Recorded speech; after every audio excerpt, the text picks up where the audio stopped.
سیلاب آیا، ہم پہنچے، ہم نے مکانات 2 کروڑ روپیہ خرچ کیا، مکانات کی تعمیر کرائی، مکانات کو بنوایا۔ مسلمانوں کے مکانات بھی تھے، ہندوؤں کے مکانات بھی تھے، عیسائیوں کے مکانات بھی تھے، جاؤ جا کر کے دیکھو، ہم نہیں کرتے یہ کام۔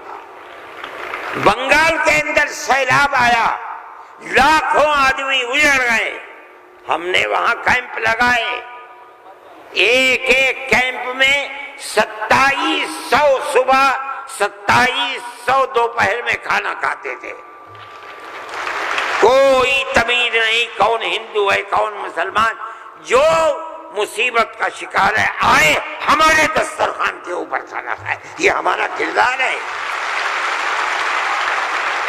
میرے بھائی ان تمام چیزوں کو سمجھنا چاہیے۔ یہ مجھے آج حیرت ہوتی ہے، وزیر اعظم کا خطاب سن کر مجھے حیرت ہوئی، ایسا لگتا ہے کہ جسے پڑھ لکھ کر کے نہیں خواب خواب بول دیے۔ چیف منسٹر کے خطاب کو آج میں نے سنا، میں نہیں سنتا ہوں زیادہ، مجھے فرصت ہی نہیں ملتی پڑھنے پڑھانے سے، میں کہاں سے سنوں گا؟ جو خطاب ان کے جھارکھنڈ میں ہوئی ہے، مجھے حیرت ہوئی، مگر زیادہ حیرت نہیں ہوئی اس لیے کہ وہ زخم خوردہ ہیں۔ سپریم کورٹ کے فیصلے نے ان کے مزاج کے اندر گڑبڑی پیدا کر دی ہے، اس لیے وہ ایسی بات کہتے ہیں۔ سب لوگ اسی ملک کے رہنے والے ہیں، جو اس ملک کا ہے اس کو مکمل اختیار ہے۔ دستور ہماری بنیاد ہے، ہم اس دستور کو زندہ رکھنا چاہتے ہیں۔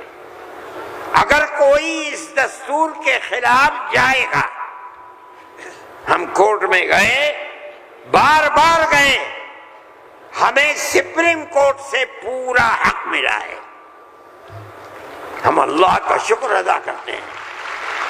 ہمیں حق دینے والے مسلمان نہیں ہیں۔ 100% سپریم کورٹ کے جج جہاں ہمارے فیصلے گئے وہ ہندو تھے، ہندوؤں نے فیصلے کیے ہیں۔ اس کا مطلب ہے کہ ہمارے ملک کے اندر آج بھی 2-4 نہیں، لاکھ 10 لاکھ بے شمار لوگ ہیں کہ جو ہندو مسلم مذہب سے اوپر اٹھ کر ایک دوسرے کے ساتھ پیار و محبت کا معاملہ رکھنا چاہتے ہیں، اور جو طاقتیں ملک کے اندر نفرت کو پیدا کر رہی ہیں، ملک کے اندر ایک بہت بڑا طبقہ ہے جو اس نفرت کی سیاست کو ملک کی تباہی کا سبب سمجھتا ہے۔ جمعیت علماء کی یہ تحریک ہے، ہم اسی لیے آپ کے پاس آئے۔ ہم وقف بل کو ایک مذہبی مسئلہ سمجھتے ہیں، آپ اس بات کو سمجھیے۔ لوگ نہیں کہتے، میں تو سچ بات کہہ دیتا ہوں، آپ کے اس صوبے کی حکومت وہ بیساکھی ہے جس کے اوپر مرکزی حکومت ٹکی ہوئی ہے، یہ بھی اس کے اندر شریک ہے۔ وہ کہتے ہیں کہ ہم مسلمانوں کو کوئی تکلیف نہیں پہنچنے دیں گے۔ میں نے جو بات کہی ہے اسی لیے کہ یہ آواز ان تک پہنچے کہ وقف کو زندہ رکھنا یہ ہمارا مذہبی فریضہ ہے، ہمارا مذہب ہے وقف۔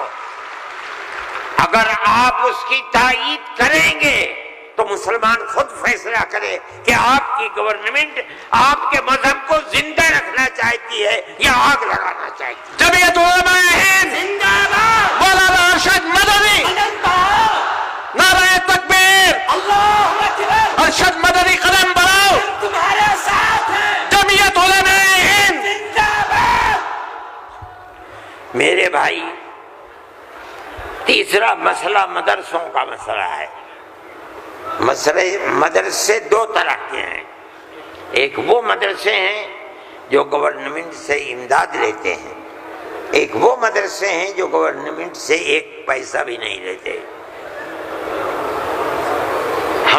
پہلے سے کہتے تھے لوگوں سے، بلاتے تھے کہ پیسہ مت لو۔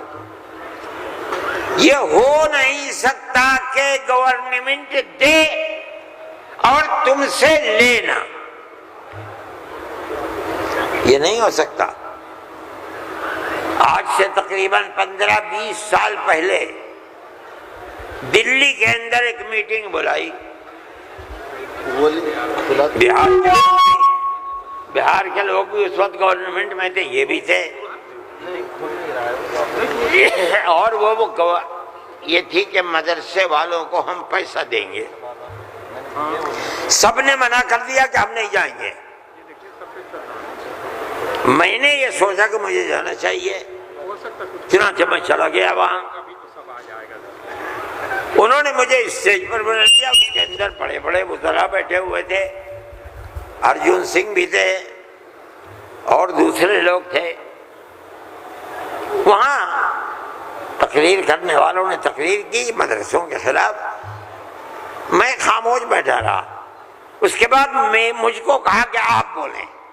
میں بولے، میں نے ان سے کہا کہ آپ نہیں جانتے کہ مدرسوں کا کردار کیا ہے۔ میں آپ کو بتاتا ہوں، جب 1857 کے اندر لوگوں کا قتل عام ہو گیا تو اب ملک کی آزادی کے لیے جہاد کرنے والے مجاہد ہی ختم ہو گئے۔ جن لوگوں نے جہاد کیا تھا وہ جیل میں پکڑے گئے۔ جب عام معافی کا اعلان ہوا تو علماء نکلے اور سر جوڑ کر بیٹھے۔ 57 میں جہاد ہوا تھا، ٹھیک 9 سال کے بعد 1866 میں دارالعلوم کی بنیاد رکھی۔ کیوں؟ اب مجاہد زندہ نہیں رہے، دارالعلوم میں جنگ آزادی کے لیے مجاہدین کی فیکٹری بنانی تھی، وہ ہے دارالعلوم دیوبند۔ مدارس اسلامیہ زندہ باد، جمعیت علماء ہند زندہ باد، نعرہ تکبیر، اللہ اکبر، مدارس اسلامیہ۔ اللہ اکبر۔ اس فیکٹری سے بڑے بڑے ہزاروں مدرسے بن گئے۔ جہاں دنیا میں جائیے، نیو یارک میں چلے جائیے، واشنگٹن میں چلے جائیے، لندن میں چلے جائیے، ساؤتھ افریقہ میں چلے جائیے، اور ایشیا کے اندر تو جس ملک میں قدم رکھو یہیں کے فارغ ہیں یا یہاں کے فارغ ہونے والے کے شاگرد ہیں جنہوں نے مدرسے بنا رکھے ہیں۔ یہ مدرسے در حقیقت ملک کی آزادی کی ضمانت ہیں۔ ملک کے اندر حضرت شیخ الہند یہیں کے پیدا ہوئے جنہوں نے 4 سال مالٹا میں جیل کاٹی۔ مولانا مدنی یہیں سے پیدا ہوئے ہیں جنہوں نے 9 سال انگریز کی جیل کاٹی ہے۔ اور میں نے کہا میں کتنوں کا نام لوں آپ کے سامنے۔ یہ مدرسوں کی زندگی ہے اور یہ تاریخ ہے۔ آپ اس تاریخ کو بجھانا چاہتے ہیں، کہتے ہیں بالکل نہیں۔ انہوں نے کہا کہ ہم نہیں بجھانا۔ میں نے کہا کہ یہ ہو نہیں سکتا کہ آپ پیسہ دیں انہیں اور پھر ان کے نظام تعلیم اور نصاب تعلیم میں دخل نہ دیں۔ آواز آئی، ہم وعدہ کرتے ہیں کہ نہیں دیں گے۔ میں نے کہا اچھا، میں آپ کو جھوٹا نہیں کہتا ہوں۔ مجھے یہ بتائیے کہ ابھی الیکشن میں 3 سال باقی ہیں، کیا آپ یہ ضمانت دے سکتے ہیں کہ 3 سال کے بعد جو الیکشن ہوگا اس الیکشن کے نتیجے میں کامیاب ہو کر آپ ہی اقتدار کی کرسی پر بیٹھیں گے؟ کہنے لگے نہیں دے سکتے۔ میں نے کہا تو آپ تو 3 سال کی ضمانت نہیں دیتے، اور میرے دل میں یہ ارمان ہے کہ اگر قیامت تک میں زندہ رہوں گا تو مدرسوں کو لے کے چلوں گا۔ میرا آپ سے کیسے ہو جائے گا؟ میری آپ سے اس میں مصالحت نہیں ہو سکتی۔ آپ کو اسکول بنانے ہیں، آپ مجھے دیجئے، آپ اگر 50 اسکول کہیں گے میں 50 بنا دوں گا۔ لیکن آپ یہ چاہیں کہ مدرسے کو ختم کر کے اس کے اندر اسکول کا نصاب بن جائے، یا یہ مدرسے آپ سے پیسہ لے کر چلے، جمعیت علماء اسے گوارا نہیں کرے گی۔ میں نے ان سے کہا کہ مدرسے اور مسجد میں کوئی فرق نہیں ہے۔ کہنے لگے وہ کیسے؟ میں نے کہا اس لیے کہ اگر مسجد میں نماز پڑھی جاتی ہے، مدرسے میں نماز سکھلائی جاتی ہے۔ اگر مسجد میں نماز کے اندر قرآن پڑھا جاتا ہے، مدرسے کے اندر قرآن پڑھنا سکھلایا جاتا ہے۔ کیسے دونوں الگ ہو جائیں گے؟ یہ دونوں ایک دوسرے کے ساتھ ہیں۔ جیسے ہم مسجد اپنی خود بناتے ہیں، چاہے ایک چھپر ڈال کر کے بنائیں، اسی طرح ہم مدرسے میں بھی آپ سے کوئی مساعدت لینا ہم نہیں گوارا کرتے۔ اچھا، میں یہ کہہ کر کے بیٹھ گیا، صدیقی صاحب جن کو گورنمنٹ نے بنایا تھا اسکولوں کو ان کا اقلیتی کردار دینے کے لیے، وہ میرے برابر بیٹھے تھے، وہ بھی اس اجتماع کو بلانے والے تھے۔ اس کے بعد ایک اور صاحب کھڑے ہوئے میرے بعد، انہوں نے پہلے تو یہ کہا کہ مجھے بڑا افسوس ہے کہ آپ نے ارشد کے بعد مجھے بلا لیا، کچھ وقفے کے بعد بلاتے۔ انہوں نے تقریر، اور جیسے انہوں نے کہا، میں نے اس پر یہ کہا کہ میرے اندر یہ طاقت ہے، آپ جو فرمائیں گے میں اسے قبول کروں گا، خاموش، میں کوئی اس کی تردید نہیں کروں گا، اس لیے آپ فرمائیے۔ جیسے انہوں نے کہا کہ مدرسوں کا کردار کمزور ہو گیا، وہ تو مجمع جو صبح سے کھڑے ہو گئے، خبیث ہے، اتار دو، پھینک دو، نکال دو اس کو یہاں سے۔ جب آگ لگنے لگی تو میں نے صدیقی صاحب سے کہا، اچھا صدیقی صاحب میں تو جا رہا ہوں۔ صدیقی صاحب نے مجھے پکڑیا، بھائی خدا کے لیے بیٹھ جاؤ، یہ مجمع ہمارے قابو میں نہیں آئے گا۔ تو میں نے ان لوگوں سے کہا کہ بھائی کیا بات ہے، کیوں آخر گھبرا رہے؟ ایک بات ہے، آپ کی مرضی کے مطابق ہے، آپ قبول کیجئے، نہ مرضی کے مطابق ہے آپ نہ قبول، لیکن اس اجلاس کے اندر یہاں کیوں شور بچاتے ہو؟ خیر وہ لوگ بیٹھ گئے۔ جب ہو گیا تو میں اٹھ کے بھاگ گیا۔ کانگریس گورنمنٹ کی جو بالکل آخری شخصیت تھی، انہوں نے کہا کہ بھائی سونیا جی صدر تھیں، انہوں نے کہا کہ آپ نے کیا کر دیا، میں پہلے منع کرتی تھی کہ اس مسئلے کو نہ چھوڑو، بند کر دو اس کو، جو مدرسہ بند ہو گیا۔ آج بھی یہی مصیبت تھی، ان مدرسوں کے خلاف ابتدا میں جو امداد نہیں لیتے تھے کوئی نہیں بولتا تھا، اس لیے کہ جب تمہارا کھایا نہیں ہے تو تم ہم سے پوچھ کیوں سکتے ہو؟ جو تمہارا کھاتے ہیں ان سے جا کے کہو، انہوں نے کھایا ہے اب تم ان کے حلق سے نکالو، ہم نے تو کبھی تم سے 2 پیسے بھی نہیں دیے۔ دارالعلوم دیوبند کو سن 56 کے اندر، 1956 میں، جو اس وقت یہاں بہار کے آدمی تھے اور ملک کے صدر جمہوریہ تھے ڈاکٹر راجندر پرساد، وہ دیوبند آئے تھے۔ انہوں نے دیوبند، حضرت رحمت اللہ علیہ زندہ تھے، حضرت مدنی، انہوں نے دارالعلوم کے لیے ایک لائبریری کے پیسے دارالعلوم کو دینے کا وعدہ کیا۔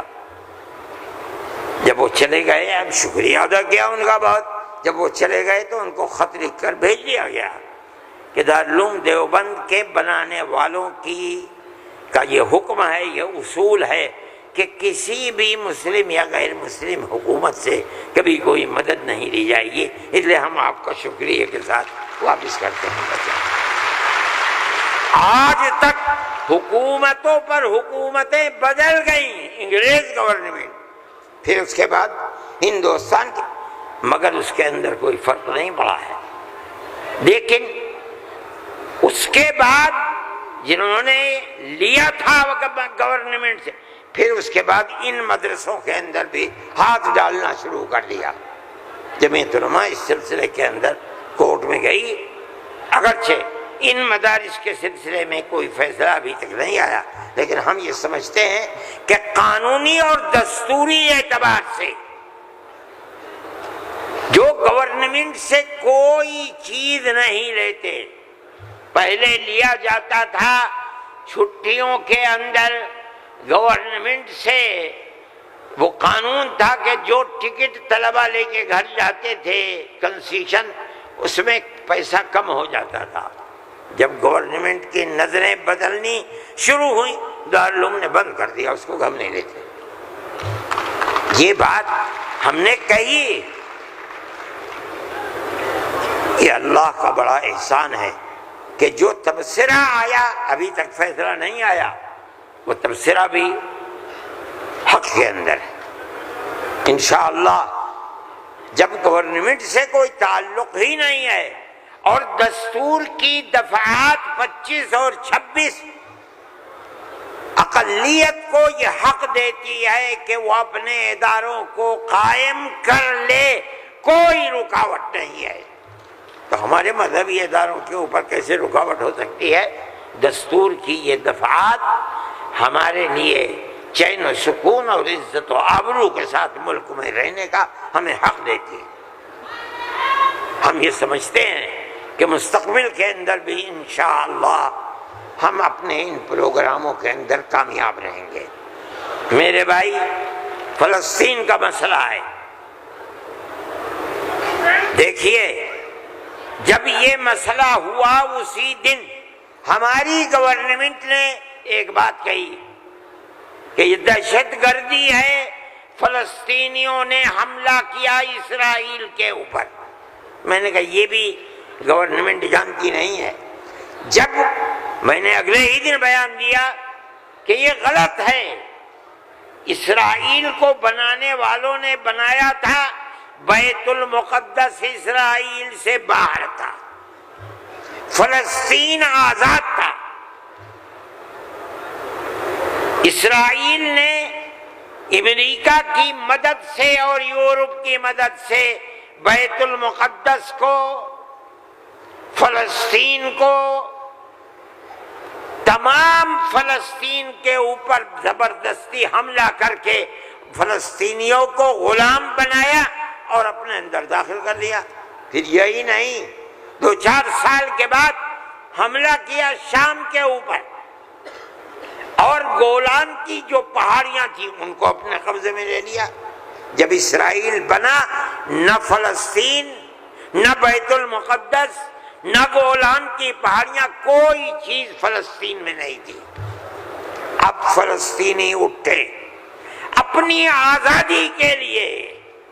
اگر تم ان کو دہشت گرد کہتے ہو تو میں کہتا ہوں گاندھی جی بھی دہشت گرد تھے، اللہ اکبر، جمعیت علماء ہند زندہ باد، مولانا ارشد مدنی، قدم بڑھاؤ، نعرہ تکبیر۔ اللہ اکبر۔ اس کے بعد سے پھر کبھی یہ بات نہیں آئی۔ لیکن میں یہ کہتا ہوں کہ جس نظریے کو لے کر اٹھے، اس کا مطلب یہ ہے کہ کچھ جانتے بوجھتے نہیں ہے۔ کیسے کہہ دیا انہوں نے؟ ان کو دیکھنا چاہیے تھا تاریخ، اگر خود نہیں پڑھتے، پڑھے ہوئے لوگوں سے پوچھنا چاہیے تھا، وہ بتاتے آپ کو کہ ہو کیا رہا ہے۔ میرے بھائی، میں یہ بات کہتا ہوں کہ جمعیت علماء کی ایک تاریخ ہے، اور جمعیت علماء اس چیز کے اوپر ہے۔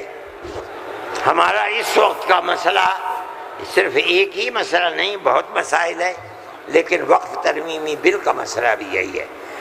جس کو جان لے کہ یہ ہمارا مذہب ہے، ہم یہ کہتے ہیں بہار کی گورنمنٹ کو بھی، آندھرا گورنمنٹ کو بھی، اگر وہ کریں گے تو اس کا مطلب یہ ہے کہ مسلمان کے پیٹ کے اندر چھرا گھونپیں گے اور مسلمان کے مذہب کو آگ لگانا چاہتے ہیں۔ مسلمان کو سوچ لینا چاہیے کہ وہ کیا کرے گا اور مستقبل کے اندر اسے اس جنجال کو کس طرح نمٹانا ہے۔